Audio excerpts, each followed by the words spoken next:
जबलपुर सपा विधायक इरफान सोलंकी से विगत दिनों सरेंडर करने के बाद जिला कारागार में सपा मुखिया अखिलेश यादव मिलने आए थे, जिसके बाद इरफान सोलंकी को महाराजगंज जेल में शिफ्ट किया गया था। बीते दिनों से महाराजगंज जेल में बंद सपा विधायक इरफान सोलंकी,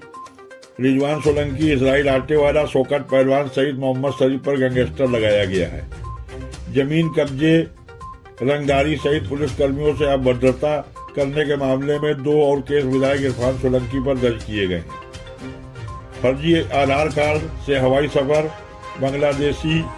नागरिक डॉक्टर रिजवान के परिवार को भारतीय नागरिक होने का प्रमाण पत्र देने के मामले में भी आरोपी हैं सपा विधायक सोलंकी। 2 दिसंबर से जिला जेल से महाराजगंज जेल में शिफ्ट विधायक इरफान सोलंकी की मुसीबतें कम होती नहीं दिख रही हैं।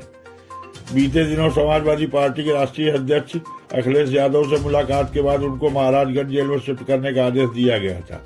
हालांकि शासन का कहना है कि सुरक्षा के दृष्टिकोण से उन्हें वहां शिफ्ट किया गया है। आपको बताते चलें, दरअसल जाजमऊ के डिफेंस कॉलोनी स्थित नजीर फातिमा के प्लाट पर जबरन कब्जा व आगजनी के मामले में विधायक इरफान सोलंकी और उनके भाई रिजवान सोलंकी पर आरोप लगा था, जिसके बाद से कई और मामलों के खुलासों के बाद इरफान पर पुलिस प्रशासन का शिकंजा कसता जा रहा है। अब फास्ट ट्रैक कोर्ट के तहत जल्द होगी सुनवाई। सोमवार को पुलिस लाइन में प्रेस कॉन्फ्रेंस के दौरान ज्वाइंट कमिश्नर आनंद प्रकाश तिवारी ने बताया, जैसा कि आप लोग जानते हैं कि सीसामऊ के विधायक इरफान सोलंकी इस समय महाराजगंज की जेल में हैं और उनके ऊपर कुछ एक मुकदमों में चार्जशीट फाइल कर दी गई है। विशेष तौर से 127/2022 जाजमऊ का मुकदमा, जिसमें कि आगजनी करके संपत्ति की क्षति कारित की गई थी और जिसमें यह आरोप था कि वो जमीन को कब्जा करने का प्रयास कर रहे थे। साथ ही आपको यह भी विदित होगा कि अज्ञात लोगों के नाम भी खोल दिए गए थे और ड्यूरिंग कोर्स ऑफ इन्वेस्टिगेशन इस बात को स्पष्ट कर दिया गया था कि 18 अज्ञात लोग हैं, जिनमें से 3 की गिरफ्तारी भी की गई थी और बाकियों की गिरफ्तारी के लिए प्रयास जारी है।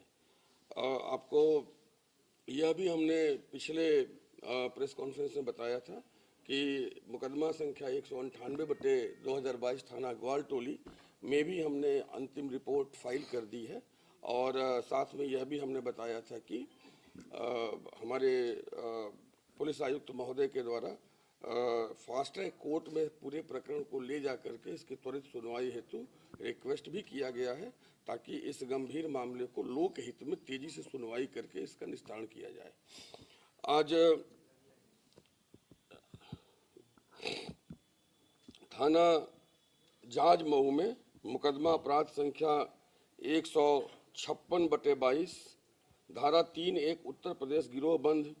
व समाज विरोधी क्रियाकलाप अधिनियम के तहत गैंगस्टर एक्ट के तहत दर्ज किया गया है और यह गैंग चार्ट 5 लोगों के विरुद्ध बनाया गया है, जिसमें सबसे पहला नाम है इरफान सोलंकी, दूसरा नाम है रिजवान सोलंकी, तीसरा नाम है शौकत पहलवान, चौथा नाम है इसराइल आटेवाला और 5वां नाम है मोहम्मद शरीफ। ये एक गैंग चार्ट है और इस गैंग चार्ट के ऊपर बेसिस करके और साथ में इनके अन्य क्रियाकलाप, गतिविधि, आपराधिक कृत्य, इनकी हिस्ट्री शीट और इनके जितने भी पूर्व के मुकदमे हैं सभी का संज्ञान में लेते हुए और यह देखते हुए कि यह एक गिरोह है जो कि जमीन और जमीन से जुड़े अन्य जो कार्य हैं, जिससे दूसरे की ज़मीन पे कब्जा करना, बेदखल करना, लोगों को जो है ज़मीनों को गलत तरीके से हासिल करना इत्यादि कार्य कर रहा है। इस चीज़ को देखते हुए, मामले की गंभीरता को देखते हुए गैंगस्टर एक्ट के तहत मुकदमा दर्ज करके कल इसकी जांच आरंभ कर दी गई है। दूसरा विषय, एक वीडियो वायरल हो रहा था काफ़ी दिनों से और वो वीडियो था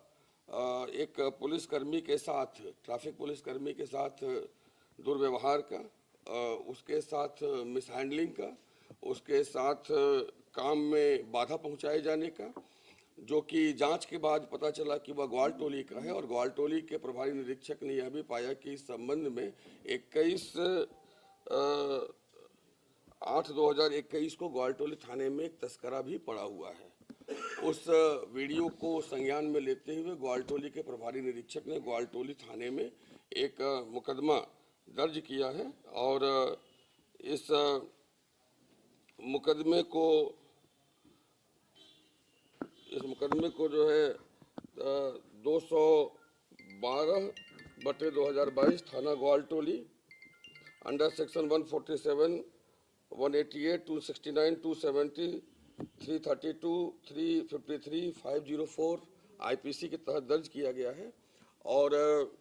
इसकी विवेचनात्मक कार्यवाही हेतु चूंकि प्रभारी निरीक्षक ने स्वयं मुकदमा दर्ज किया है तो इसे दूसरे थाने को विवेचनात्मक कार्यवाही के लिए दिया जा रहा है।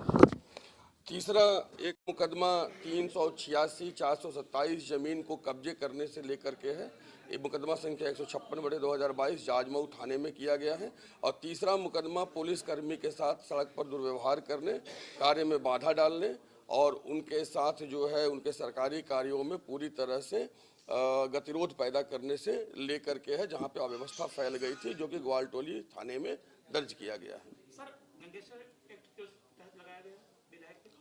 देखिए, ये विवेचना के क्रम में एक बात साफ सामने आई है कि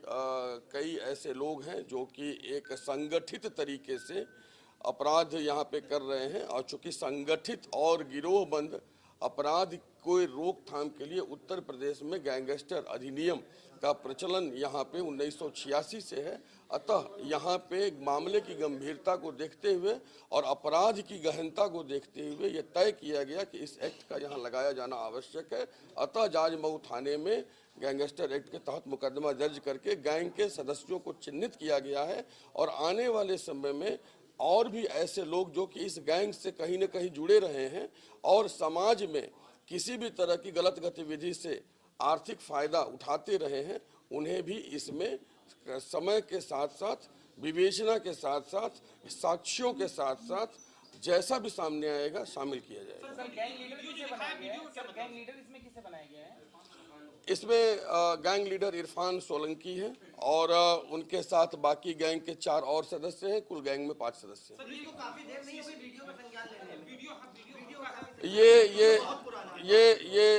ये एक विषय है। अभी जो नए थाना प्रभारी वहाँ पे जिन्होंने ज्वाइन किया है, उन्होंने इसका संज्ञान लिया है। उनको ज्वाइन किए 10 दिन हुआ है। बाकी थाना प्रभारियों ने इस तस्करे का संज्ञान क्यों नहीं लिया था, हम इस विषय पर भी विचार कर रहे हैं और ये भी पूछताछ करेंगे कि आखिर उन्होंने इस संज्ञान क्यों नहीं लिया।